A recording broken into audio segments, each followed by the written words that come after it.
उन्होंने उनको दर्जा दिया। 8वां आंदोलन के रूप में शांति पुरुष द्वारा उनको दर्जा प्राप्त हो चुका है और आज उसी विषय पे हमारी दीदी उपस्थित हुई हैं। उनका लेक्चर है, व्याख्यान है। वैसे तो अवगढ़ संस्कारवान पीढ़ी पे हमारे छत्तीसगढ़ की बहुतायत बहनें हैं, वो काम कर रही हैं। मुझे लगता है समस्त बहनें काम कर रही हैं। लेकिन जब हम विद्यालय में जाएँ, महाविद्यालय में जाएँ तो कितना बोलना है ना? पूर्णतः तो हम नहीं बोल सकते। जिस तरह से हम गर्भवती माताओं के सामने बोलते हैं, इतना तो हमको नहीं बोलना होता है, तो कितना बोलें, क्या बोलें? इन सब बातों को लेकर आज हमारी दीदी उपस्थित हुई हैं। अंबिकापुर से हैं हमारी दीदी पूनम जायसवाल दीदी, बड़े ही सम्मान के साथ मैं उनको बुलाना चाहूँगी। दीदी बहुत ही सुलझी हुई हैं, विचारशील हैं और कोई भी कार्य जब दीदी को दिया जाता है, तो बड़ी ही निष्ठा के साथ उस कार्य को अपने हाथों में लेती हैं और मेहनत करती हैं उसको पूर्ण करने में। तो मैं बड़े ही सम्मान के साथ दीदी को आमंत्रित करती हूँ। पूनम जायसवाल दीदी, आपका बहुत-बहुत स्वागत, बहुत-बहुत प्रणाम। धन्यवाद दीदी, आप सभी को बहुत-बहुत प्रणाम। हाँ जी। दीदी स्क्रीन शेयर नेहा दीदी करेंगी? हाँ, हाँ दीदी, हाँ। जी। जी। परम पूज्य गुरुदेव एवं वंदनीय माता जी के दिव्य संरक्षण में ऑनलाइन प्रांगण में जुड़े हमारी परम आदरणीय और सतत प्रयास करने वाली हमारी मार्गदर्शिका दीदी डॉक्टर कुंती साहू दीदी, हमारी आदरणीय सुश्री रुक्मणी दीदी और परम भाई साहब हमारे राठौर भाई साहब और समस्त आत्मीय बहनों को मैं अभिनंदन करती हूँ। आवगढ़े संस्कारवान पीढ़ी इस शिविर को सत्र को प्रारंभ करने से आइए एक बार गायत्री मंत्र एक साथ एक स्वर में। ओम भूर्भुवः स्वः तत्सवितुर्वरेण्यं देवस्य धीमहि धियो यो नः प्रचोदयात्। आवगढ़ संस्कारवान पीढ़ी, जैसा कि नाम से ही स्पष्ट है कि पीढ़ियों को गढ़ने की बात यहाँ की जा रही है। जब बात पीढ़ियों के गढ़ने की आती है तो ये बात आती है कि श्रेष्ठ आत्माओं को धरती पर लाना है और इन श्रेष्ठ आत्माओं को धरती पर लाने का कार्य एक अश्वमेध यज्ञ के बराबर है और ये कार्य हमारी बेटियों से जुड़ा हुआ है। बेटियों से इसलिए जुड़ा है क्योंकि आज की बेटियां ही कल की नारी बनने वाली हैं और इस महान दायित्व को निर्वहन करने वाली हैं। और बात जब बेटियों की आती है तो बात बड़ी गंभीर और संवेदनशील हो जाती है, क्योंकि बेटियां बाल्यकाल से बड़ी गंभीर होती है और संवेदना से पूर्ण होती है और उनमें जो पारिवारिकता का गुण है बचपन से ही आ जाता है। जैसे बचपन में ही वो अपनी रुचि की गुड़ियों से खेलती हैं, उन्हें अच्छे नए नए कपड़े पहनाना, खिलौनों से खेलना, मतलब ये नैसर्गिक गुण जो पारिवारिकता का गुण है बच्चों में बाल्यकाल अवस्था से ही आ जाता है।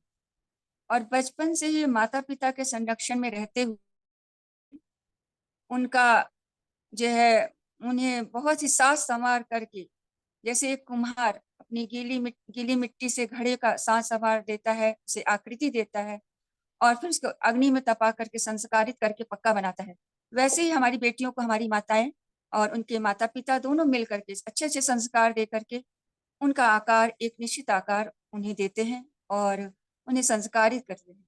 तब जाकर कि वो एक नई पीढ़ी का, एक अच्छी पीढ़ी का, ऐसी पीढ़ी का जो कि जिसका मान सम्मान पूरे विश्व में हो, पूरे देश में और समाज का नाम ऊंचा करे, ऐसी पीढ़ियों का निर्माण तभी वो बहनें कर पाती हैं, बेटियां कर पाती हैं।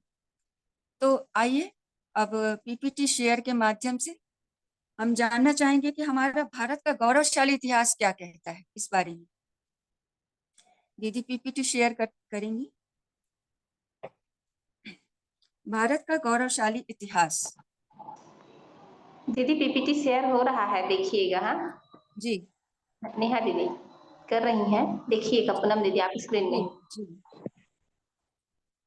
भारत का गौरवशाली इतिहास, जैसा कि आप सामने देख रहे हैं कि ये सारी वीरांगनाएं हैं और अपने शूरवीरता के लिए इन्होंने अपना जो है पूरे विश्व में नाम कमाया। महारानी लक्ष्मीबाई है, अहिल्याबाई है, पद्मावती है तो इन लोगों ने अपने बालकों को ये सामने हम लोग देख रहे हैं कि जीजाबाई हैं, शिवाजी को, छत्रपति शिवाजी को कैसे वीरता का गुण सिखा रहे हैं बचपन से ही। तो एक तरफ शौरवीर का गुण सिखा रही हैं और दूसरी तरफ उन्हें शास्त्र का और पूजा पाठ इनका भी अध्ययन करके उन्हें ब्रह्म ज्ञान भी दे रही हैं। तभी तक वो आगे चल करके उन्हें माँ तुलजा भवानी से वो तलवार मिली थी जिससे कि वो मुगलों का राज्य को ध्वस्त किए थे। तो हमारी माताएं, उस समय की माताएं क्या करती थी, देश काल और वातावरण जैसा भी देखती थी उस हिसाब से शिशुओं का गढ़ती थी। और उसके लिए वो जब तब साधना, स्वाध्याय, अच्छे भोजन का और आदर्श दिनचर्या सभी का पालन करते हुए ऐसे शिशुओं को वो गढ़ती थी, जिससे शूरवीर, वैज्ञानिक, अनेक तरह के ब्रह्मज्ञानी और हमारे देश का नाम ऊंचा करने वाले संतानें जन्म लेती थी, जैसे कि भगवान राम, कृष्ण, विवेकानंद या गुरु नानक जी। ये सारी इन लोगों इनकी माताओं ने इनको गढ़ा, जैसा चाहा वैसा गढ़ा। तभी तो उस समय की माताओं के नाम से बच्चों को जाना जाता था। जैसे कि हम जानते हैं यशोदा नंदन, देवकी नंदन या गौरी सुत। मतलब माताएं गढ़ती थी, इसलिए माताओं को पूरा उसका गौरव भी दिया जाता था कि माताओं के नाम से पुत्रों का नाम या बच्चों का नाम होता था, उनकी संतानों का नाम होता था। तो ये हमारा गौरवशाली इतिहास है जो बताता है कि हमारी माताएं आज से नहीं, मतलब 5,000 वर्ष पूर्व से ही इस तरह की हमारा इतिहास बताता है कि माताएं अनेक तपस्या के बल पर पृथ्वी पर श्रेष्ठ आत्माओं को धरती पर लाती थी। ऐसे ही कौशल्या माँ ने किया था, ऐसे ही यशोदा माँ ने किया। सबकी तपस्या के बल से ऐसी श्रेष्ठ आत्माएं आई जिन्हें ईश्वर कहा गया, जिन्हें भगवान कहा गया। परंतु क्या बात है, ऐसी कौन सी समस्या आई कि आज हमारे देश में वैसी संतानें नहीं हो रही है और पीढ़ियों के लिए हम परेशान हो रहे हैं कि हम आगे क्या करें। नेक्स्ट दीदी।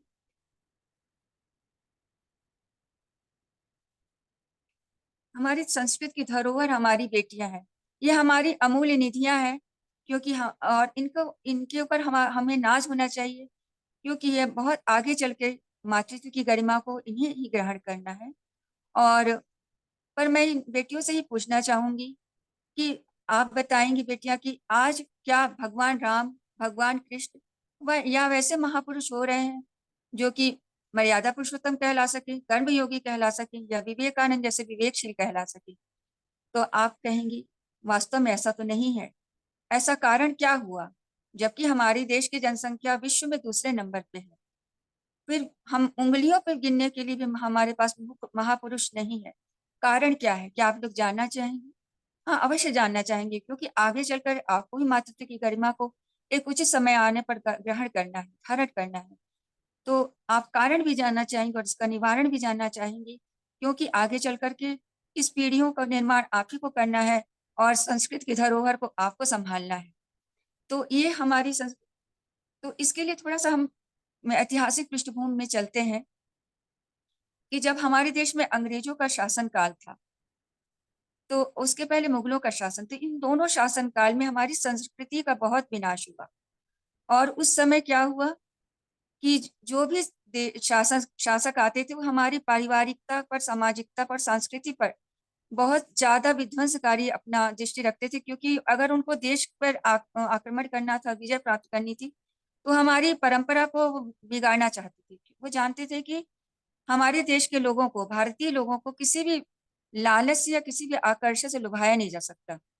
जब लॉर्ड मैकाले देश में आए, हमारे देश में आए, तो उन्होंने देखा कि यहाँ की जनता गरीब है, परेशान है, परंतु ये कोई भी आकर्षण में क्यों नहीं आती।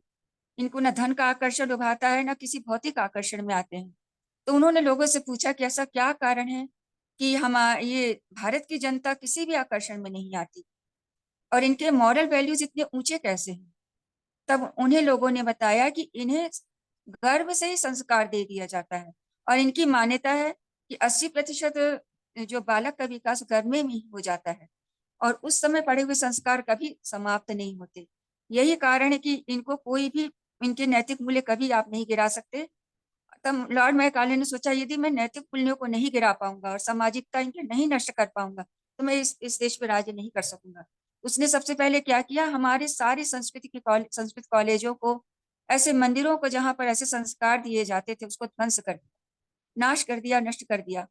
तो ऐसे करके जब उस समय हमारी चूंकि जो जनता थी, भारतीय जनता बहुत परेशान थी, और ऐसे में जब उनके संस्कार भी छीन लिए गए, उनकी पारिवारिकता छीन ली गई, उन्हें इस तरह के संस्कारों से वंचित किया जाने लगा, तो हमारी माताएं धीरे धीरे इन धरोहरों को भूल गई। और ये हमारे गुरुदेव परम पूज्य पंडित श्री राम शर्मा आचार्य जी ने इसका पुनर्जागरण किया और उसका नाम दिया आओ बढ़े संस्कार वन पीढ़ी।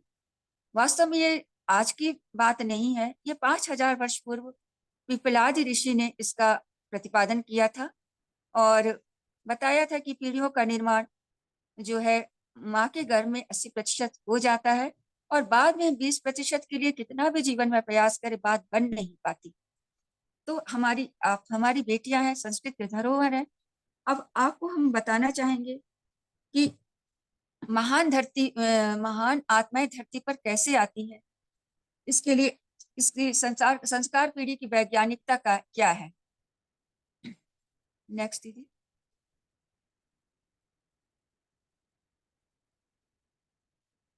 संस्कारवान पीढ़ी की वैज्ञानिकता। उत्तम पीढ़ी का कैसे निर्माण होता है, क्यों हमारे देश में उत्तम पीढ़ी पहले तैयार होती थी और आज नहीं हो पा रही है, इसको एक कहानी के द्वारा मैं आपको स्पष्ट करना चाहूंगी। महारानी मदालसा जो ब्रह्म ज्ञानी थी और उन्होंने उनके जो 3 पुत्र हुए ब्रह्म ज्ञानी हुए, क्योंकि उन्होंने वैसा ही ज्ञान उनको दिया। तो उनके जो पति थे महाराजा बड़े परेशान हुए कि अगर ब्रह्म ज्ञानी हुए सभी ने संन्यास ले लिया तो राजकाज कैसे चलेगा। तो उन्होंने अपनी चिंता पत्नी से व्यक्त की और कहा कि अब उन्हें ऐसा पुत्र चाहिए जो ये हमारे राजकाज को संभाल सके, चला सके। तब महारानी मदालसा ने चौथे संतान के जन्म के समय महाराजा को भी वो मनोभूमि बनाने को कहा और स्वयं भी सारी चीजों का पालन किया, अपने आचार विचार आहार और सारे संस्कारों को एक शूरवीर की तरह पालन किया और उसका उसका पालन करते हुए आगे बढ़ी और उन्होंने उस चौथी जो संतान को जन्म दिया वो कैसा था, वो शूरवीर सम्राट बना। और उसके बाद इसी तरह से माता के जो आचार विचार है गुण है वही बालक में आते हैं और संतान को अच्छी संतान का उत्तरदायित्व, उत्तम संतान को जन्म देना यह कोई खेल नहीं है, यह बहुत उत्तरदायित्व का काम है। और वास्तव में संतान के जो निर्माण होता है वो संतान जन्म के बाद नहीं बल्कि उसके गर्भावस्था में ही हो जाती है। और इसका विज्ञान ये भी बताता है कि जो संतान आती है वो अपनी रुचि के अनुसार अपनी कुल का जो है चयन करती है कि वो उसके विचार उसका जो भावनाओं का कहाँ कद्र होगी, ऐसे कुल में वो जन्म लेता है। और हमारी जो ये मान्यता है कि 84 लाख योनियों में घूमते हुए कोई बालक जब जन्म लेता है तो अनेक प्रारब्ध को और अनेक संस्कारों को लेकर आता है, इसलिए कभी कभी वो माता पिता से भिन्न भी हो जाता है। ये हमारे वैज्ञानिकता है। और आइए ये माँ के आचार विचार खान पान और भावनाओं के आधार पर पीढ़ियों का निर्माण होता है। तो जब कोई भी बच्चा माँ के गर्भ में आता है तो ये कैम्ब्रिज विश्वविद्यालय के डॉक्टर रूपर्ट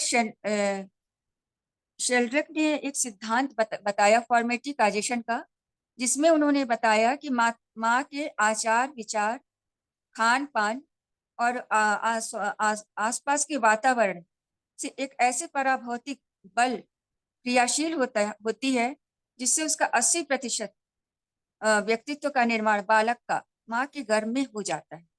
सामने आप देख रहे हैं कि माँ का ये जो जब बच्चा गर्भ में रहता है तो सब कॉन्शियस रहता है, मतलब जो भी उसके माँ जैसा जैसा विचार करती है वैसा वैसा वो उसके दिमाग में और चेतन मस्तिष्क में चला जाता है और रिकॉर्ड हो जाता है और वो कभी भी उसको डिलीट नहीं किया जा सकता।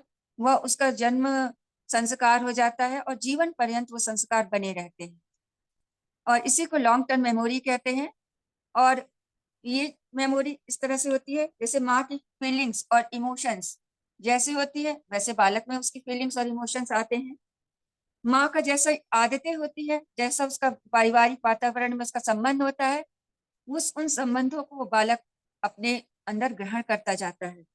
और इनवॉलेंटरी मॉडलिंग मॉडलिंग का मतलब होता है कि उसमें जो कुछ ऐसी क्रियाएं होती है जो आपस जो होते ही रहती है और आदमी उसको देख नहीं सकता, जैसे पाचन तंत्र की क्रिया है या ब्लड का सर्कुलेशन है।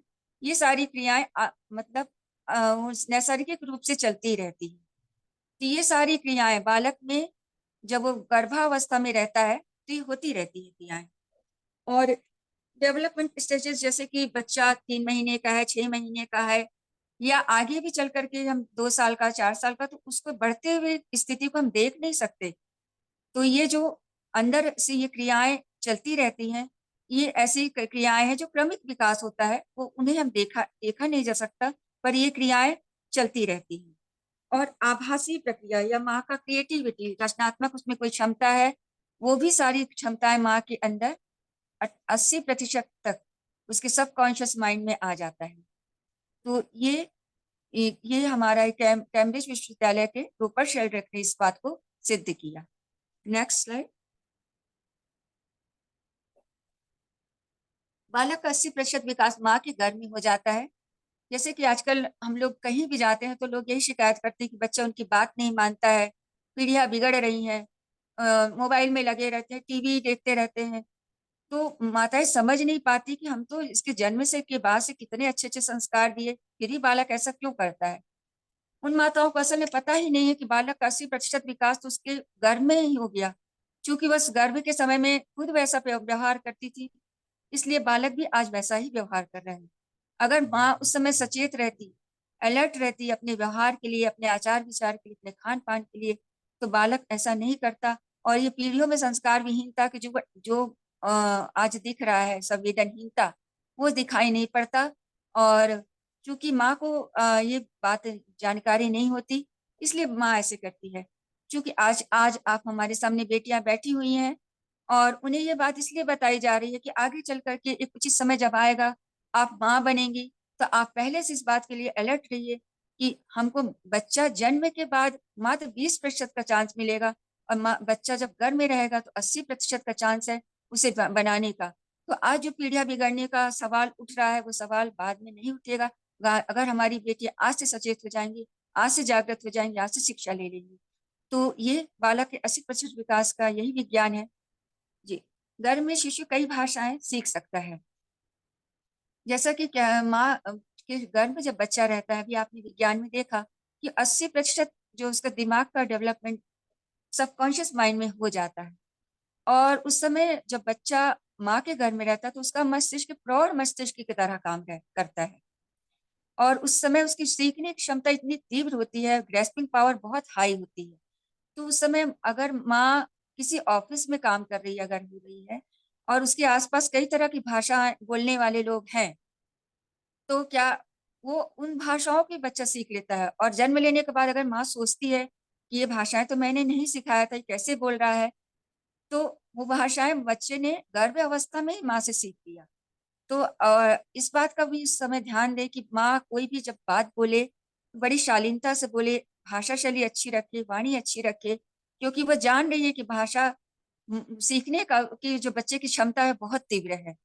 और उसकी ग्रेस्पिंग पावर हाई रहती है, और वो जो सीख लेगा वो डिलीट भी नहीं किया जा सकता। इसलिए माँ बहुत अलर्टनेस रहे, और हमारी बेटियां इस बात को सीख लें, इस बात को जान जाएं। और ये बात अगर उनके स्वभाव में अभी से आ जाएगा कि मतलब अच्छी भाषा, अच्छी वाणी का वो प्रयोग हमेशा से करेंगी, ये उनका स्वभाव बन जाएगा, तो आगे चलकर उन्हें किसी प्रकार की आवश्यकता नहीं पड़ेगी कि बहुत ज्यादा उनको कोई इस चीज के लिए फोर्स करना पड़े। ये उनके स्वभाव में आ जाएगा। तो ये विज्ञान बताता है कि 80% विकास हो जाता है माँ के घर में। इसलिए माताओं को 20% के लिए नहीं बल्कि 80% के लिए कार्य करना चाहिए। नेक्स्ट स्लाइड दीदी।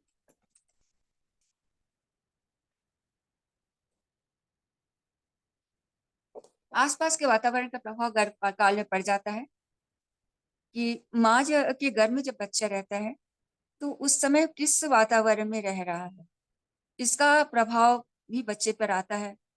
यदि आसपास का वातावरण ऐसा है जहाँ पर मंदिर है और या अच्छे गुरु नानक जी का शब्द बज रहा है, भजन कीर्तन हो रहा है, मंत्र लगातार वहाँ पर चलन हो रहा है, मंत्र बोला जा रहा है, तो वो शक्तियां उस बालक के अंदर आती जाती है, क्योंकि उसका कान, कहते हैं जब बच्चा माँ के गर्भ में रहता है तो उसका पूरा शरीर कान की तरह काम करता है। मतलब हम एक कान से कितना सुन सकते हैं, दो कान से कितना सुन सकते हो, बालक का शरीर ही गर्भ काल में पूरा कान की तरह काम करता है, तो उसकी सुनने की क्षमता भी बहुत तीव्र होती है।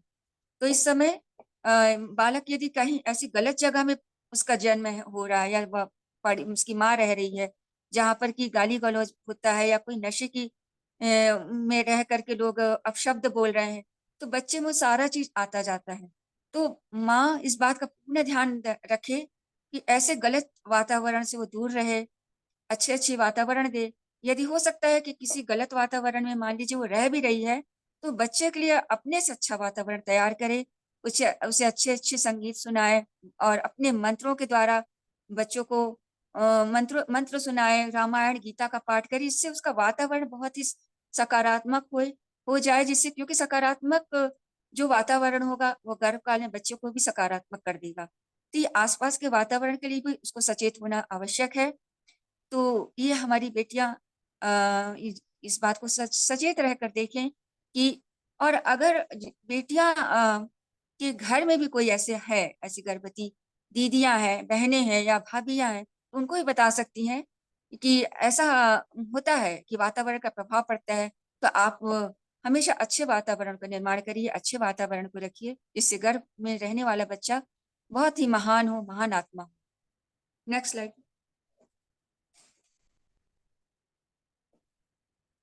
माँ की 7 पीढ़ी व पिता की 21 पीढ़ी के गुण भी बच्चे में आते हैं। कई बार हम माता पिता बोलते हैं कि बच्चा जो आया है ये अपने नाना के गुण लेके आया है या परदादा का गुण लेके आया है। ऐसा क्यों होता है? ये साइंस बताती है कि जो बच्चा आता है वो 84 लाख योनियों में भटक कर आता है, तो उसमें कई गुण माता की 7 पीढ़ी का और एक पिता की 21 पीढ़ी के गुण भी लेके आ जाता है। तो यही कारण है कि हम कई बार सोचते हैं कि माता पिता का ये गुण तो नहीं है, तो ये गुण अच्छे भी हो सकते हैं और बुरे भी हो सकते हैं।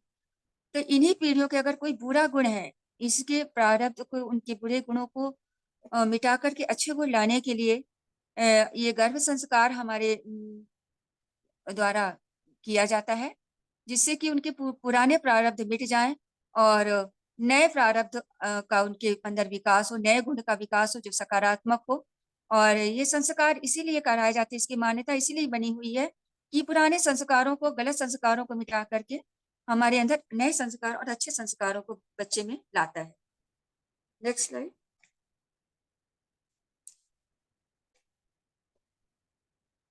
माँ की शारीरिक, मानसिक व आध्यात्मिक स्थिति। जब गर्भकाल में माँ गर्भवती रहती है तो माँ का स्वभाव कैसा है? माँ अगर दुखी रहती है, तनाव युक्त रहती है, चिड़चिड़ी रहती है, तो बच्चे में क्या होता है? दुख के हार्मोन्स उसके अंदर सिक्रेशन होने लग जाता है, जैसे कि एड्रेनलिन, नॉरएड्रेनलिन। तो ये क्या करता है? बच्चे के ऑक्सीजन की कमी कर देता है शरीर के अंदर, और बच्चा का मस्तिष्क में सिकुड़न होने लगता है, उसका उसका शरीर अच्छे से डेवलप नहीं कर सकता, और बच्चा जन्म से ही अनेक बीमारियों को लेके आता है। जैसे वो अप्रसन्न रहेगा, चिंता युक्त रहेगा, चिड़चिड़ा रहेगा, और अनेक प्रकार के हार्ट डिजीजों को लेके आएगा, शुगर की बीमारी। मतलब बच्चा कैसा रहेगा? तनाव युक्त रहेगा, परेशानियों को लेके आएगा और हमेशा शिकायत का कारण बनेगा। परंतु यदि माँ खुश रहे उस समय, तो उसके हैप्पी हार्मोन्स उसके अंदर सिक्रेशन होता है, जिसमें सेरोटोनिन है और एंडोर्फिन है। ये जब अंदर हार्मोन्स के साथ, रक्त के साथ मिलते हैं, तो बच्चे में ऑक्सीजन का प्रवाह बहुत तीव्र होता है, अच्छे से होता है। तो बच्चा कैसा होता है? खुश मिजाज होता है और उत्साहवर्धक होता है, आत्मज्ञानी होता है, अपने अभिव्यक्त करने वाला, दृढ़ व्यक्तित्व वाला, और सदैव प्रसन्न रहने वाला, और अनेक चिंता से मुक्त रहता है और स्वस्थ रहता है। तो माँ को उस समय चाहिए कि वह बिल्कुल प्रसन्न रहे। अगर कोई ऐसी विषम परिस्थिति आ भी गई है, तो अपने बच्चे के वो का ख्याल करके कि नहीं, बच्चे में ये गलत चीज नहीं जानी चाहिए, बिल्कुल अपने आप को पॉजिटिव कर ले और अच्छी चीजों से ही संपर्क में रहे, और खुशी के हार्मोन से उसके अंदर जाए, खुश रहे तो बच्चा खुश मिजाज होगा और माँ के लिए पूरे जीवन के लिए वो बहुत अच्छा महान बनेगा। ये है माँ की शारीरिक और मानसिक स्थिति का असर। Next slide. माँ की शारीरिक मानसिक स्थिति का असर उसके सबकॉन्शियस, चूंकि माँ के घर में बच्चा सबकॉन्शियस रहता है, इस बात को मैंने पहले की स्लाइड में वर्णन कर दिया है। और इस समय उसकी जो है जो मेमोरी कैसी होती है, इम्प्लिसिट मेमोरी। इम्प्लिसिट मेमोरी वो मेमोरी होती है जो बच्चा सीख लेता है गर्भकाल में, कभी वो डिलीट नहीं होती। जैसे किसी ने छोटी अवस्था में ही साइकिल चलाना सीख लिया या नाव चलाना सीख लिया, अगर वो 10-15 साल बाद ना भी चलाए, अगर 15 साल उसको साइकिल चलाने को मिले तो वो अवश्य साइकिल चला लेगा। या स्विमिंग करना सीखा है तो स्विमिंग कर लेगा। और यही कारण है कि जब बच्चा गर्भकाल में रहता है तो उसकी मेमोरी कैसी होती है, इम्प्लिसिट मेमोरी रहती है।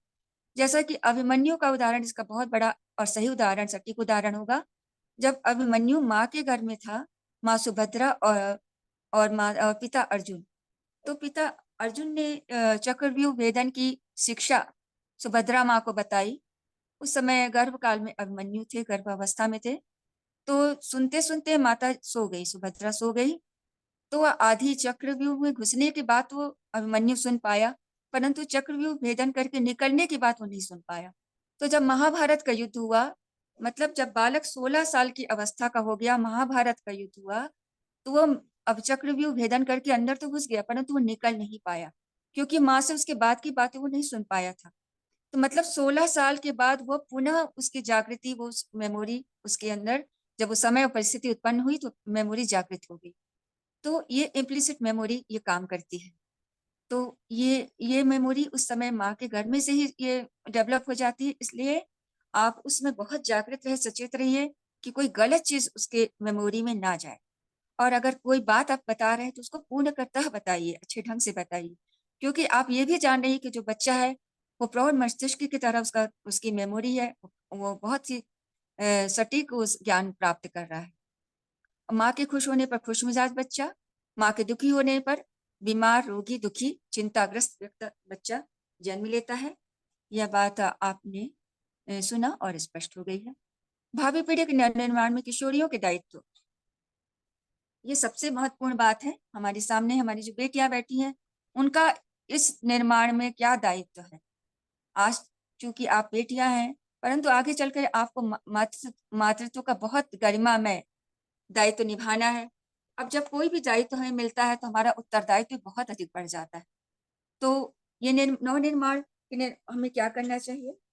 WHO मतलब संयुक्त जो विश्व स्वास्थ्य संगठन के अनुसार किसी भी बालक का संपूर्ण विकास उसके जब तक केवल शारीरिक विकास से नहीं माना जाता, उसके अंदर IQ, SQ और EQ तीनों बराबर मात्रा में होना चाहिए। मतलब उसका जो है शारीरिक विकास के साथ मानसिक विकास, आध्यात्मिक विकास और भावनात्मक विकास भी होना चाहिए, तभी वो बालक जो है संपूर्ण कहलाएगा। तो ये विकास कैसे होगा आगे के स्लाइड में समझेंगे।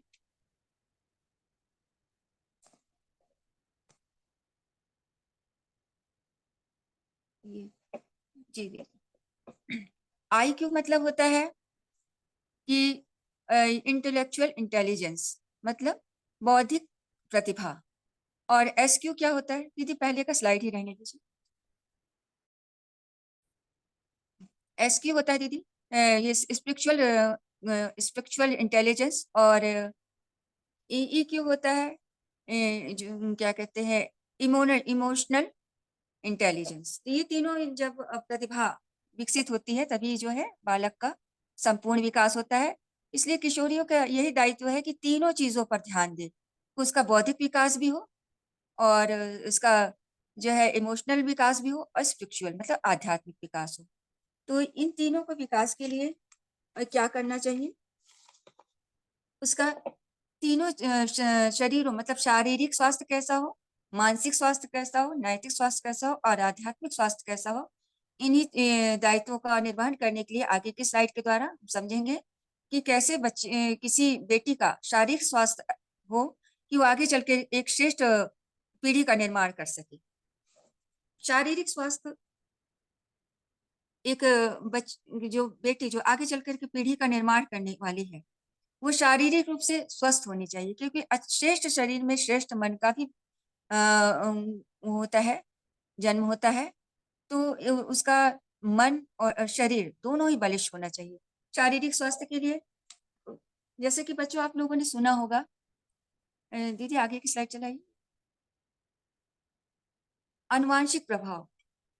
आनुवांशिक प्रभाव ये प्रभाव होते हैं कि जैसे आपने देखा होगा, किसी माता-पिता किसी के लंबे होते हैं तो बच्चे कैसे होते हैं? लंबे होते हैं। उनका यदि कद-काठी छोटा है तो बच्चे भी छोटे होते हैं, मतलब उनकी कद-काठी भी छोटी होती है। और ये तो उनका शारीरिक ढाँचा है, परंतु कई बार अनेक बीमारियों को लेकर भी माता-पिता से आनुवांशिक रूप से आ जाते हैं। तो ये आनुवांशिक प्रभाव पड़ता है, जैसे कि कई बार आपने देखा होगा किसी को शुगर की बीमारी हो या हार्ट की कोई बीमारी हो, तो डॉक्टर ये पूछते हैं कि क्या आपके घर में भी किसी को ये बीमारी है? तो मतलब ये आनुवांशिक रोग भी माता के साथ बच्चे में आ जाता है। तो इसके लिए एक आनुवांशिक प्रभाव को कम करने के लिए एक विज्ञान है, जिसको कि एपिजेनेटिक विज्ञान बोलते हैं।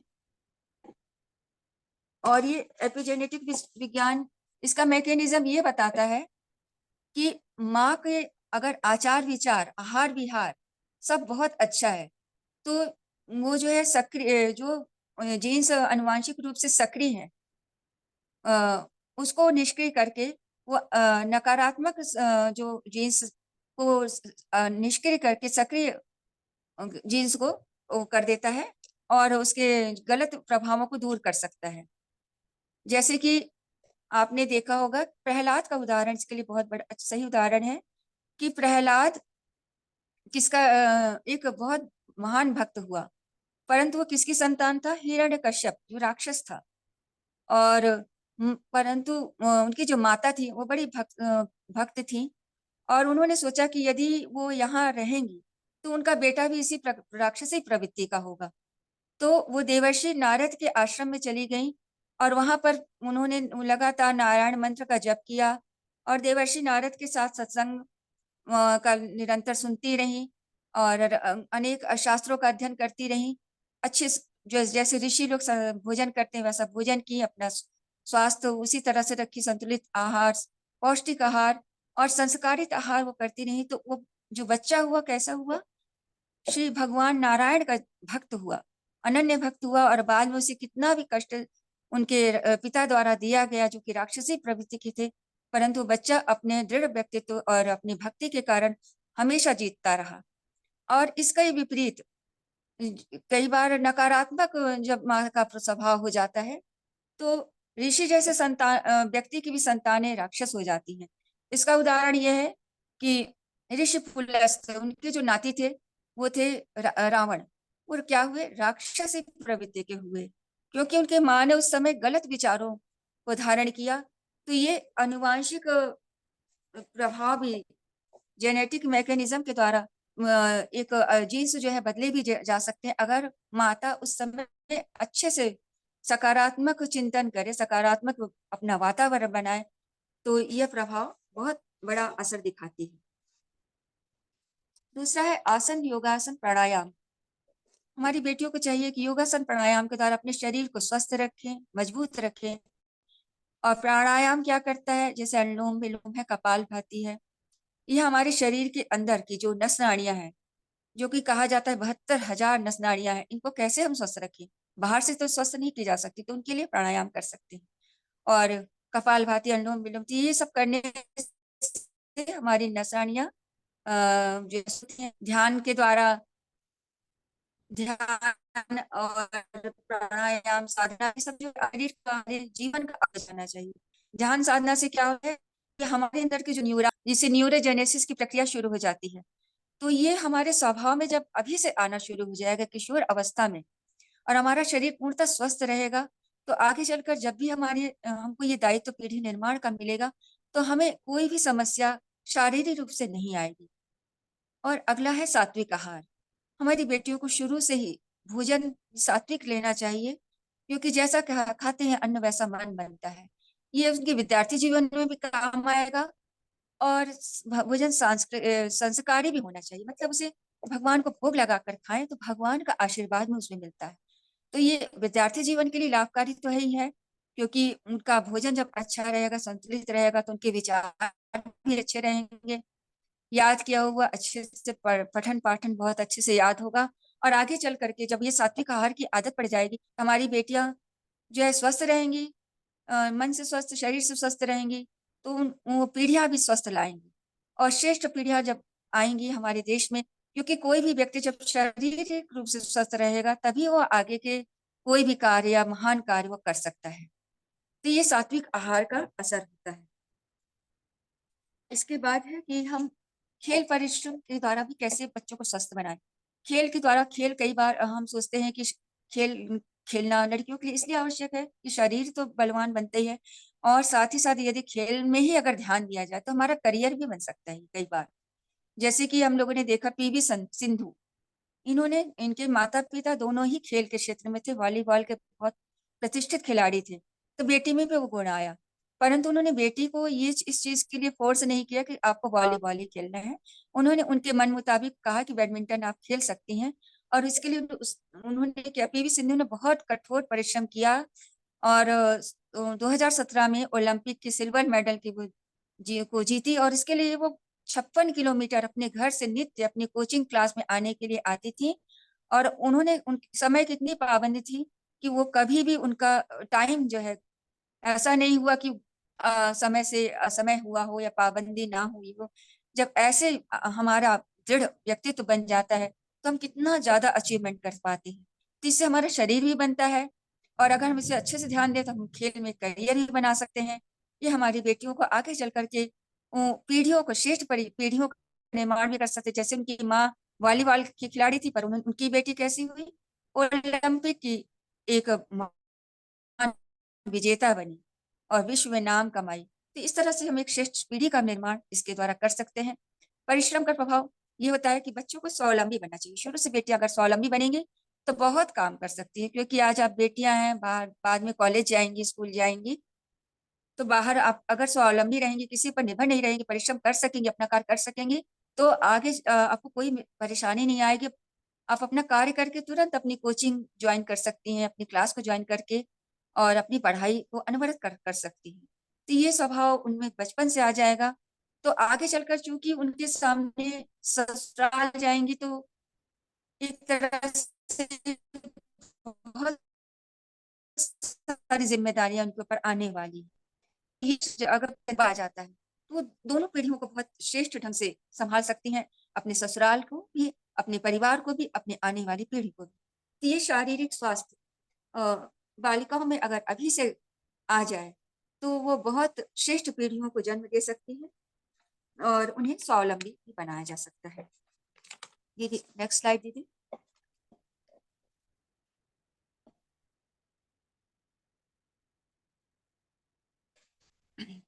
मानसिक स्वास्थ्य, मानसिक स्वास्थ्य यदि कोई बहुत सुंदर हो, आकर्षक हो, परंतु उसका मन या बोलने में बोल चाल, उसकी जो उसका स्वभाव यदि अच्छा नहीं है, तो वो मानसिक रूप से दुर्बल ही कहा जाएगा। तो इसलिए मानसिक स्वास्थ्य का ध्यान हमेशा देना चाहिए कि हमारा मन कैसा है। मन हमारा हमेशा जो है श्रेष्ठ विचारों वाला होना चाहिए, श्रेष्ठ चिंतन वाला होना चाहिए। और जैसे कि ये जो है गुण, जो श्रेष्ठ गुण होते हैं, वो ऐसे गुण होते हैं कि यदि एक श्रेष्ठ गुण आया, तो सारे श्रेष्ठ गुण एक तरह से मित्र होते हैं, सारे श्रेष्ठ गुण अपने आप आते चले जाते हैं। अगर मान ले आपके अंदर प्रशंसा का गुण है, क्या आप किसी की कार्य की प्रशंसा करती हैं, उसकी उसकी बड़ाई करती है, उसके एक तो उसके अंदर कार्य करने की प्रेरणा बढ़ती है, और उसे अपने कार्य का सम्मान भी मिलता है। तो ये प्रशंसा का गुण आदमी को के अंदर जब आता है, तो अ, अन्य गुण भी अपने आप चले आते। सम्मान करना, कि हम किसी बड़े का तो सम्मान करें ही करें, साथ ही छोटों का भी सम्मान करें। छोटों का सम्मान कैसे करें? यदि कोई बात वो बोलते हैं, तो उसको ध्यान से सुने। हो सकता है कि कोई उनकी ही बात हमारे लिए बहुत हितकर हो जाए। तो ये जरूरी नहीं है कि हम सम्मान के लिए कोई बहुत बड़ी बड़े उनको पुरस्कार दे। उनके कार्य का सम्मान करें। व्यक्ति का सम्मान मतलब किसी व्यक्ति का सम्मान नहीं, उसके कार्य का सम्मान होता है। श्रम का सम्मान करें।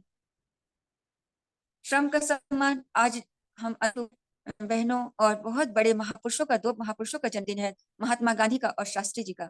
शास्त्री जी ऐसे महापुरुष थे जो श्रम का बहुत सम्मान करते थे। जब एक बार वो अपनी गाड़ी से कहीं जा रहे थे, प्रधानमंत्री के पद में उस समय थे, तो सामने से एक महिला बहुत सारे लकड़ी का बोझ लेके आ रही थी। तो उन्होंने कार रोक दिया और कहा कि रुक जाओ, इसको जाने दो। तो उनके सहायक ने कहा, आप ऐसा क्यों कर रहे हैं, आप तो प्रधानमंत्री हैं। तो उन्होंने कहा, नहीं, प्रधानमंत्री से कुछ नहीं होता, श्रम का सम्मान हमें करना चाहिए। वो माता कितना बोझ उठा के चल रही, हम तो कार में आराम से बैठे। तो सम्मान आप सभी का कर सकते हैं, उसके श्रम का, उसके कार्य का, उसके। तो ये सम्मान भी हमारी बहुत पीढ़ियों में बहुत आगे चल के महान बनाएगा। भलाई किसी का भी, छोटे बड़े सभी का, जो भी हमसे तन मन वचन से हो सके लोगों का भला करें, बुरा कार्य करने के कभी मन में बात न लाए। सद्व्यवहार, हम हर व्यक्ति से सद्व्यवहार, अच्छा व्यवहार करें। अच्छा व्यवहार क्या है, आप कभी भी आगे चलकर कहीं व्यवहार व्यवसाय में जाए, बिजनेस में जाए, और या आगे चल के जब आप परिवार में जाएंगे, शादी हो जाए आपकी, तो यही सद्व्यवहार दूसरे परिवारों से भी आपके अच्छा बना रहने से परिवार में आपको सम्मान मिलेगा, और बहुत सारा आपके सारे अच्छे गुणों का विकास करेगा। सुव्यवस्था, सुव्यवस्था का गुण तो एक बेटी में जन्मजात होती है। अस्त व्यस्त जीवन को हम ये नहीं कर सकते वो बहुत व्यस्त है। वास्तव में कोई व्यक्ति बहुत व्यस्त नहीं, अस्त व्यस्त होता है, तभी उसको कहता है कि बहुत व्यस्त है। सुव्यवस्थित हो जाए तो सारा काम बहुत अच्छे ढंग से होता है। तो बेटियों में यह गुण आना चाहिए, और यह गुण अगर अभी से आ जाए, क्योंकि किशोरावस्था में उसके अंदर बहुत सारा जोश होता है, उत्साह होता है, कार्य करने की क्षमताएं होती हैं। तो ये गुण अगर अभी से आ जाएगा तो अपने माता पिता का सहयोग वो करने लगती है, उसको उनके व्यवस्था में साथ देती है, और आगे चल करके वो जब दूसरे परिवार में जाती है तो वो भी ये गुण उसके बहुत काम आता है। विनम्रता का गुण, विनम्रता तो एक ऐसा गुण है जो आदमी को बहुत महान बनाता है, बहुत श्रेष्ठ बनाता है। और आदमी जितना अधिक गुणवान होता है उतना अधिक विनम्र होता है। अगर अहंकारी हो गया तो सारी विनम्रता, सारे गुण उसके समझ लीजिए कि समाप्त हो गए। आप में विद्वता का गुण है, सुंदरता का गुण है, या किसी तरह के कोई अच्छे गुण है, तो आप विनम्र हो जाइए। जैसे कि एक फल से लदा हुआ वृक्ष कैसा झुक जाता है, और अकर्णा किसकी, अकर्णा तो मुर्दों की शान होती है। तो हमें विनम्र होना चाहिए। विनम्रता हमारी बेटियों का एक सद्गुण है, वह होना उसके लिए, उनके जीवन के लिए बहुत सार्थक होगा। आदर्शों पर चलना, हमें जीवन में कोई ना कोई आदर्श बनाना चाहिए, और आदर्श आंतरिक गुणों को देख के बनाना चाहिए। बाहरी गुण से आदर्श काम नहीं आते हैं। हम उनके अंतर चेतना को देखें, उनके अंदर वास्तव में क्या गुण है ये देखें। और सकारात्मक चिंतन, हमारा चिंतन कैसा हो, हमेशा सकारात्मक सकारात्मक सोचें, क्योंकि जैसा हम चिंतन करते हैं ब्रह्मांड में वैसी ही बातें जाती हैं, और वैसी ही बातें वापस आती हैं। तो चिंतन हमेशा श्रेष्ठ रखे, सकारात्मक रखे, अच्छा रखे। तो इससे क्या होगा, हमारी जो पढ़ाई लिखाई आज अच्छी होगी, आगे चल करके जब हम कहीं बाहर जाएंगे पढ़ने लिखने लिखने, तो हमारा जो हमेशा अच्छा सोचेंगे कि हम अच्छे डिवीजन से पास होंगे। और यही कार्य जब हम आगे पीढ़ी नारीत्व का बोझ ग्रहण करेंगे, महान नारी बनने का पीढ़ी ग्रहण करने, पीढ़ी ग्रहण उसको निर्माण करने का सब समय आएगा। ये सकारात्मक चिंतन हमारे परिवार को और वातावरण को श्रेष्ठ बना देगा। कठिन से कठिन परिस्थितियों में भी हार ना मानना, निरंतर प्रयत्नशील रहना और दृढ़ व्यक्तित्व, ये तीनों ही गुण हर बेटी में होना चाहिए। और जरूरी नहीं है जब हम कोई भी अच्छा कार्य करें तो हमारे पास बहुत धन हो, बहुत साधन हो, तभी हम कर पाते हैं। नहीं बच्चों, जब भी कोई काम करना हो, अगर आपका मनोबल बहुत ऊंचा है, दृढ़ व्यक्तित्व है, तो आप कार्य को कर जाएंगे। जैसे कि मैं आपको एक उदाहरण देना चाहूंगी। हरियाणा की एक बेटी है, दौलतपुर की रहने वाली, 12 साल उसकी उम्र थी। जब वो स्कूल जाती थी तो देखती थी कि बच्चे स्कूल नहीं आ रहे हैं, कभी वो होमवर्क नहीं करते थे, कभी स्कूल नहीं आते, तो माता पिता, तो स्कूल में उन बच्चों को बड़ी डांट पड़ती थी। वो लड़की सोचती थी, उसका नाम अनु था, और वो एक ट्रक ड्राइवर की बेटी थी, परंतु उसका जो व्यक्तित्व था बहुत ऊंचा था। तो वो सोचती थी कि बच्चे स्कूल क्यों नहीं आते और होमवर्क क्यों नहीं करते। तो उन्होंने बच्चों से उसने बात किया कि तुम लोग स्कूल क्यों नहीं आते। तो उन्होंने बताया कि हमारे ऊपर बहुत सारी पारिवारिक जिम्मेदारियां हैं, हम लोग खाली समय में ढाबा में या होटलों में काम करते हैं, और अपने परिवार के लिए आर्थिक स्थिति को थोड़ा सा सुदृढ़ करते हैं। तो उसे बड़ा दुख हुआ। तो वो उन अभिभावकों से मिलने गई, उन्होंने कहा कि आंटी, इन बच्चों को आप ऐसा क्यों करें, इन्हें स्कूल आने दीजिए। तो उन्हें कई बार भगा दिया जाता था कि तुम ये सब क्यों कह रही हो, हमारे बच्चों को जो मुझे करना है करने दो। परंतु बेटी टस से मस नहीं हुई और बार बार जाती रही।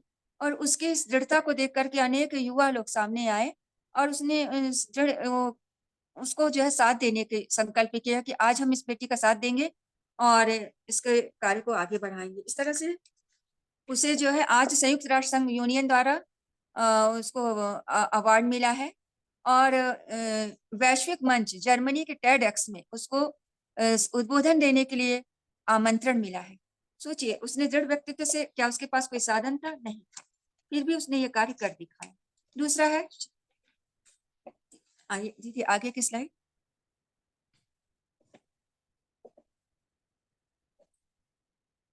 नैतिक संस्कार। नैतिक संस्कार ये आदमी के चरित्र बनाता है।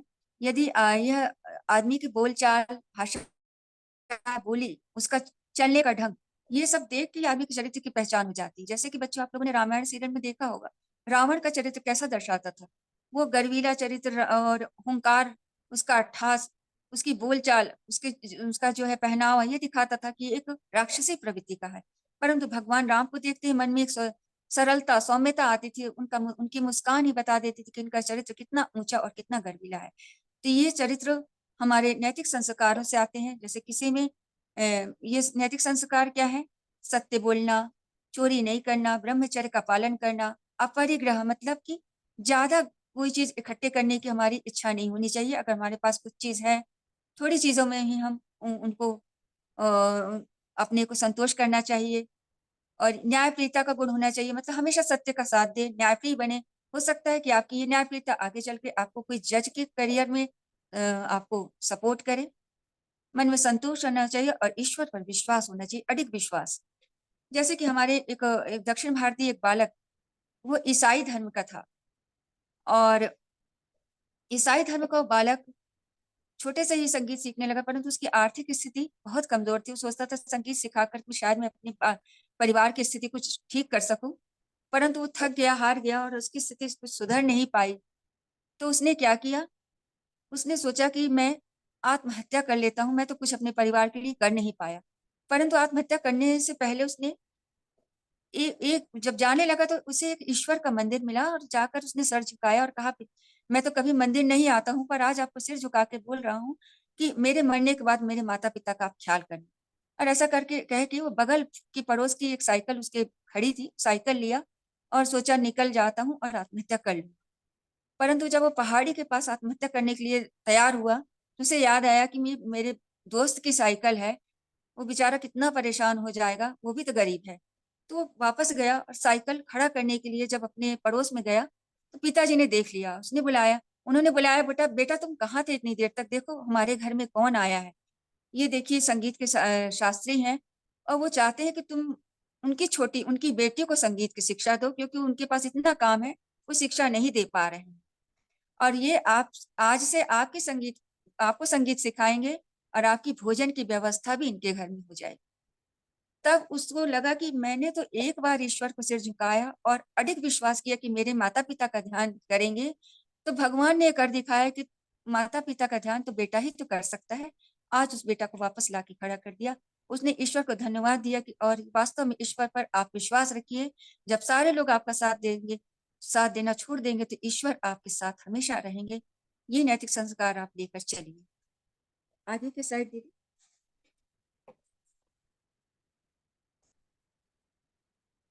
आध्यात्मिक स्वास्थ्य।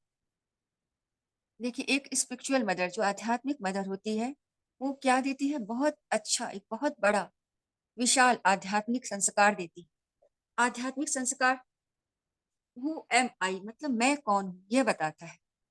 अगर आपसे पूछा जाए आप कौन है, आप बोलेंगे मेरा नाम बबीता है या अर्चना है, कुछ नाम ही बताएंगे, या मेरे इन पिता की बेटी हूँ। वास्तव में ये आपका परिचय, ये स्थूल शरीर का परिचय है। और आपके अंदर सूक्ष्म और कारण शरीर भी है, जिसके जो हमें दिखाई नहीं पड़ता। और ये आध्यात्मिक गुण ऐसे गुण हैं जो दिखाई नहीं पड़ते, परंतु ये मानव को बहुत महान बनाते हैं, श्रेष्ठ बनाते हैं और उन्हें ऊंचाइयों पर ले जाते हैं। और जैसे कि आप स्थूल शरीर जो आपका दिखता है, जैसे आप पढ़ रहे हैं, लिख रहे हैं, दिख रहा है, परंतु आपके मन में विचार क्या चल रहा है, क्या भावनाएं बन रही है, ये दिखाई नहीं पड़ता, ये सूक्ष्म शरीर है। और तीसरा है कारण शरीर, जो जैसे जिस शरीर के द्वारा हम किसी के प्रति आस्था रखते हैं, श्रद्धा रखते हैं, वो कारण शरीर कहलाता है। तो ये आस्था और श्रद्धा हमारी बने रहे, हमारी आध्यात्मिकता कैसे बनी रहे, क्या हम ऐसा करें, हम ऐसे कौन से गुण लाए कि हमारे अंदर आध्यात्मिकता बनी रहे। तो इसमें है आगे की स्लाइड,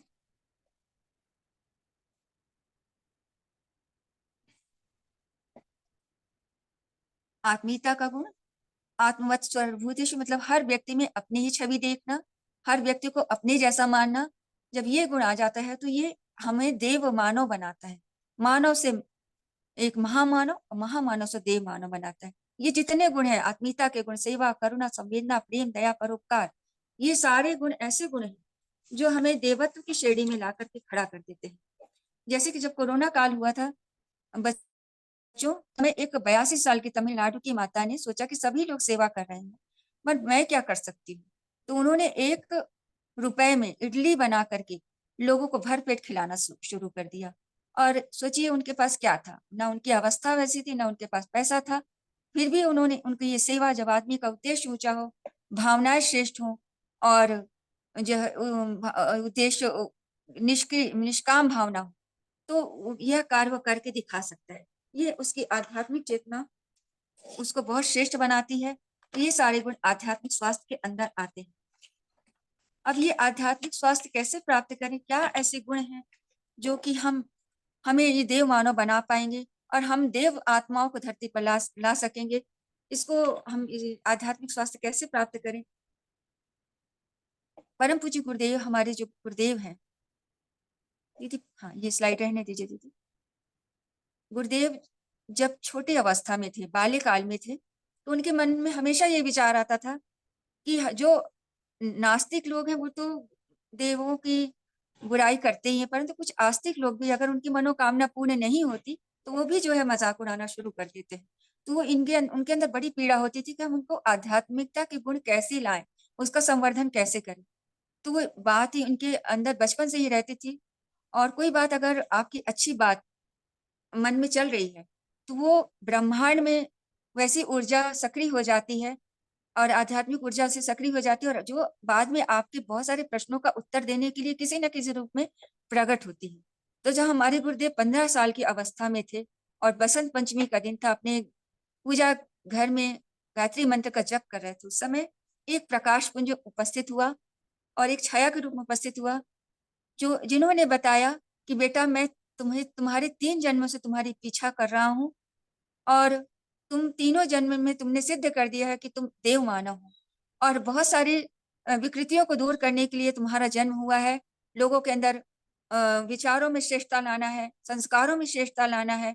और जब कोई देव मानव या देवात्मा धरती पर आती है तो वो बहुत सारी चीजों को देखती है, आप में अच्छी पात्रता है कि नहीं, आप में वो गुण है कि नहीं, कि वो अपनी शक्तियों को जो जिस पे खर्च करने जा रहे हैं, अपनी साधना को जिसके ऊपर खर्च करेंगे, अपने समय को जिस पे लगाएंगे, वो आत्मा श्रेष्ठ है कि नहीं, वो धरती पर आने लायक है कि नहीं। तो इन श्रेष्ठ आत्माओं को धरती पर लाने के लिए हम ऐसा क्या करें कि वो आत्मा हमारी किशोर पीढ़ियां प्राप्त कर सके, और आगे चल करके जब उनका समय आएगा, जब विवाह संस्कार के बाद वो उनका एक पीढ़ियों का निर्माण करने की जब बातें आएंगी तो उनको कर पाएंगे। तो हमारा जो विज्ञान है, जो हमारी आस्था है, वो हमेशा विज्ञान से जुड़ी हुई है। और आज अगर कोई व्यक्ति इस आस्था का मजाक उड़ाता है तो आप उनको जवाब दीजिए कि नहीं, हमारी आस्था पूर्णतः वैज्ञानिक है। और हमारे गुरुदेव ने भी कहा, बेटा वैज्ञानिकता से अध्यात्म का जवाब दो। और हम अपनी बेटियों को भी जानना बताना चाहेंगे कि वो विज्ञान क्या है।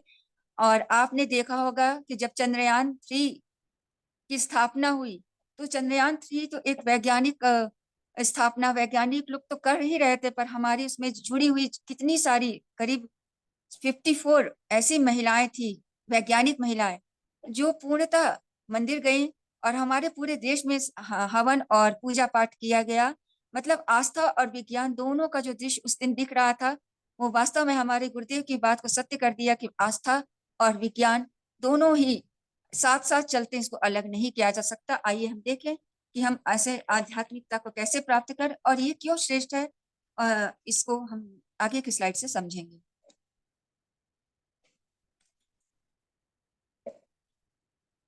दीदी नेक्स्ट स्लाइड। सुबह की शुरुआत सूर्य नमस्कार से क्यों की जाती है? बच्चों आप लोग जो है देखे होंगे कि घर में माताएँ बोलती होंगी कि बेटा चलो सूर्य भगवान को जल चढ़ाओ।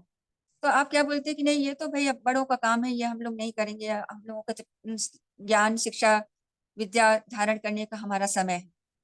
परंतु आप बहुत गलती कर रहे हैं क्योंकि वास्तव में आज आपको विद्या की, शिक्षा की जो ज़रूरत है, ये सुबह की शुरुआत अगर सूर्य नमस्कार से आप करती हैं, तो आपका ज्ञान बहुत ही तेजस्वी और प्रखरता से आएगा।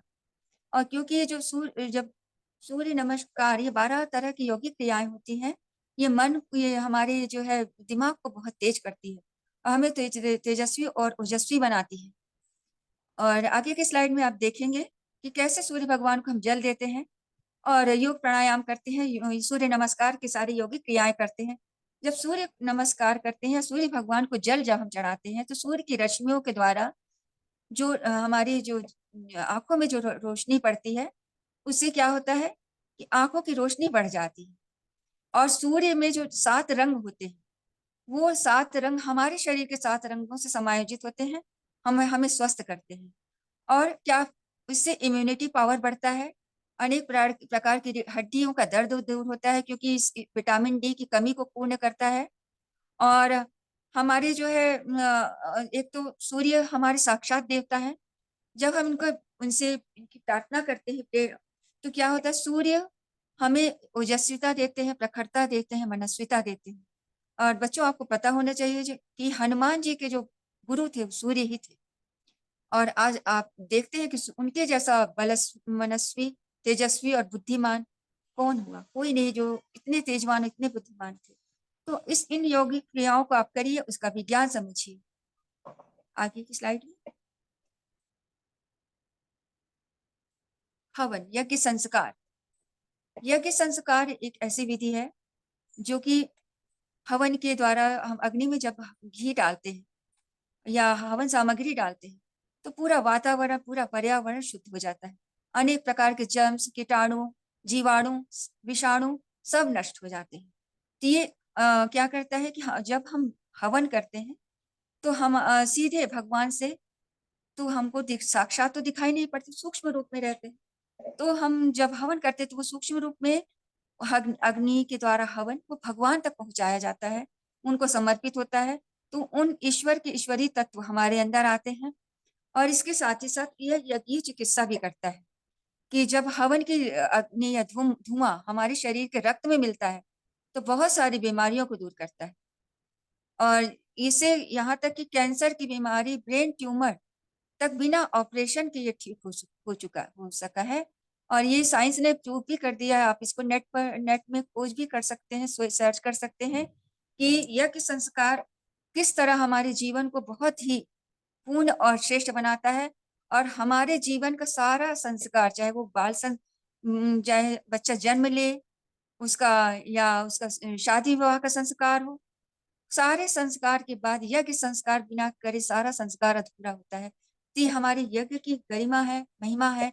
यज्ञ यज्ञ का विज्ञान यह बताता है कि 1 ग्राम शुद्ध घी से भी अगर हम गाय का घी से हवन करते हैं, तो जो उसमें सुगंधित गैस निकलती है, तो वो करीब 1 किलोग्राम और 884 ग्राम शुद्ध गैस, ऐसी शुद्ध गैस निकालता है, जो कि पूरे वातावरण को ऑक्सीजन देता है। और बच्चों आपको पता होना चाहिए जब भोपाल गैस कांड जब हुआ था और यूनियन कार्बाइड गैस हुई थी, तो उसमें बहुत सारे लोग विकलांग हो गए। मात्र 3-4 घर ऐसे थे जहाँ के लोग विकलांग नहीं हुए। जब उनसे पूछा गया कि क्या कारण है कि ऐसा नहीं हुआ, तो पता चला वहाँ के लोग गोबर के कंडे में हवन करते थे। तो उनके घर में जो ऑक्सीजन था वो उसकी मात्रा प्रचुर थी और उन लोगों को साँस लेने में तकलीफ नहीं हुई और वो बच गए। तो ये हमारा यज्ञ संस्कार का विज्ञान है। आपको कब इसे आप अपनाइए और जब भी माता-पिता करते हैं तो उनका साथ दीजिए। आगे की स्लाइड दीजिए। स्वाध्याय। स्वाध्याय बच्चों आप लोग बहुत सारे विषय अभी विद्यार्थी जीवन में आप पढ़ ही रहे होंगे, फिजिक्स, केमिस्ट्री, बायोलॉजी या जो भी सब्जेक्ट आपके हैं आप पढ़ते हैं ध्यान से, परंतु ये अध्ययन है। स्वाध्याय क्या होता है? ये अपना अध्ययन। मैं क्या हूँ?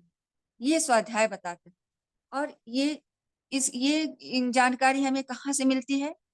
हमें अच्छी पुस्तकों की, ऐसी पुस्तकें जिसे जीवंत पुरुषों ने, महापुरुषों ने लिखा है, जैसे कि गीता है, रामायण है, हमारे गुरुदेव के द्वारा लिखी हुई 3200 पुस्तकें हैं जिसमें अखंड ज्योति है, हारिए ना हिम्मत और बुद्धिमान बनने के जो है गुण है, और अनेक पुस्तकें ऐसी हैं जब आप उनको पढ़ेंगे तब आपको पता चलेगा कि आप क्या सोचना था, क्या सोच रहे हैं, क्या करना था, क्या कर रहे हैं, और अनेक ऐसी समस्याएं जो कि आप हल नहीं कर पा रहे थे उन चीजों के अध्ययन से आपको मिलने लगेगा। और ये अध्ययन आपके दिमाग को पोषित करता है। जैसे हम भोजन करके हम अपने शरीर को पोषित करते हैं और दिमाग का पोषण हमें अच्छी पुस्तकों के अध्ययन के द्वारा होता है। तो स्वाध्याय आप अवश्य करिए और ये इसकी वैज्ञानिकता तो समझिए कि इसका विज्ञान ये बताता है कि हमारे अंदर दृष्टिकोण बनाता है, अभिव्यक्ति की जो है तेजस्विता देता है और हमारे शब्द शक्ति को बढ़ाता है। हम अपने आप को व्यक्त कर पाते हैं। आगे चलकर अगर हम कोई नेता बनते हैं, हमारी पीढ़ी में कोई ऐसा व्यक्ति बनता है तो वो उसे शब्दों की कमी नहीं पड़ेगी बात बोलने के लिए, विचार व्यक्त करने के लिए। तो आप स्वाध्याय करिए, अच्छी पुस्तकों का मनन चिंतन करिए, अपनी स्वभाव में उसे उतारिए। Next slide. मासिक धर्म स्त्रियों का मंदिर या धार्मिक कार्यों में जाना वर्जित होना। ये इसलिए कहा जाता है क्योंकि ऐसे समय में आप बहनें हैं, बेटियां हैं, आपने देखा होगा बहुत सारे कष्ट से आप उस समय गुजरती हैं। उस समय आपको बहुत सारा श्रम करने से मना किया जाता है। ये 2-3 दिन अगर आप आराम कर लेती हैं, कठिन श्रम नहीं करना पड़ता तो आपको आराम हो जाता है। और उस समय बहुत सारे संक्रमण भी आपके अंदर होता है, तो उस समय शुद्ध चीज़ों को छूने से वर्जित किया जाता है, इसलिए मंदिरों में जाना वर्जित किया जाता है। क्योंकि मंदिरों का जो की ऊर्जा है वो अलग होती है और शुद्ध होती है। तो ऐसे समय में अगर मंदिरों में धर्म वर्जित किया जाता है, तो आपको उसकी वैज्ञानिकता को समझना चाहिए। Next slide. मूर्ति पूजा। मूर्ति पूजा हमारे विज्ञान में इसलिए हमारे धर्म में कहा गया है कि जब किसी मूर्ति की स्थापना किसी मंदिर में की जाती है, तो उस मंदिर में जब स्थापना की जाती है, प्राण प्रतिष्ठा की जाती है, तो उस मूर्ति के नीचे एक तांबे की प्लेट रखी जाती है।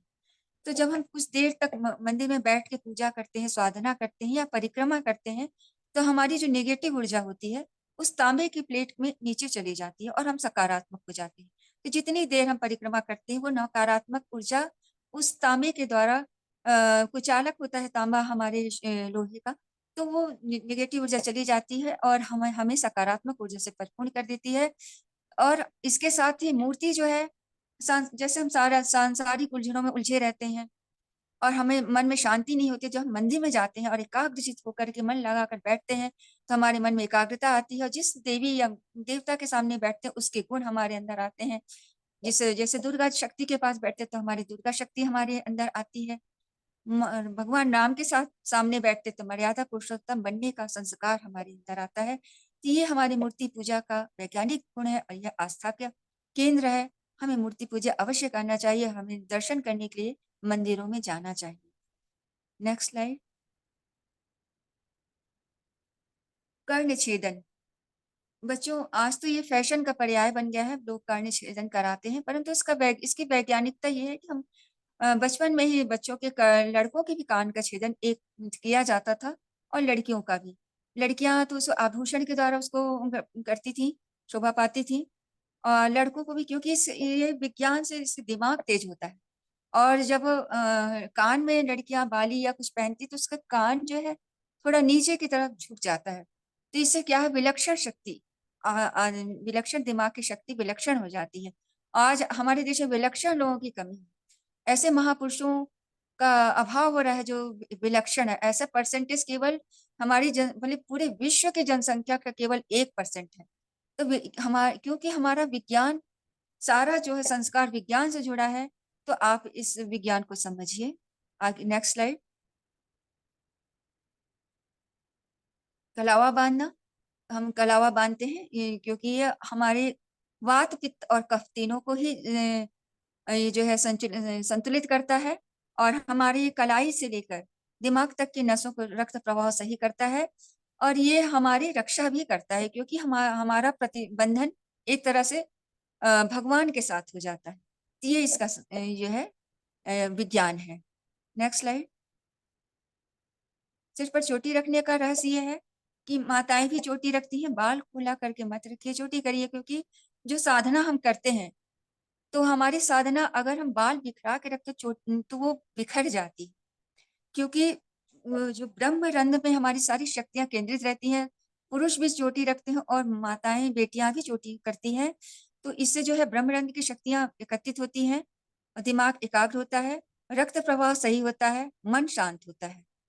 तो हमें भी इसका पालन करना चाहिए। Next slide. जमीन पर बैठकर भोजन करें।